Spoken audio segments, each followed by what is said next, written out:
কৃষকের পাশে সবাই, সরকারও প্রচুর সাহায্য দেয়, কিন্তু জানেন কয়জন কৃষক এই সাহায্য পায়?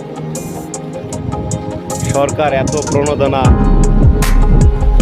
এই মেশিন, সার, বীজ, ঔষধ কত কি দেখে দিচ্ছে। এই আমরা যারা সবজির ক্ষেত করি আমাদের জন্য মনে করেন ওই ফাঁদ, বিভিন্ন প্রকার ফাঁদ, এরপরে স্প্রে মেশিন, এই স্যালো মেশিন, কত কত সাহায্য জানেন করে। আসলে কি কৃষক পায়? কৃষি অফিস থেকে ওদের কাছে দায়িত্ব দিচ্ছে, কাদের কাছে? বিভিন্ন জায়গার মেম্বার, ওই চেয়ারম্যান, বিভিন্ন সারের ডিলার। মেম্বার কাদেরকে কৃষি কার্ডগুলো দেয়? এই সার, বীজ।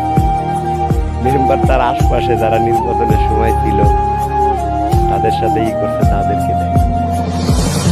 আর ডিলার যেসব কৃষক তাদের কাছ থেকে সার ওষুধ কেনে নিয়মিত, ভালো সম্পর্ক ঠিক রাখার জন্য তাদের। আর কৃষি অফিসার সেটা আমাবস্যার ছাদ ভাই, ওদেরকে দেখা যায় না। ওরা কৃষি অফিসার শুধু নামেই।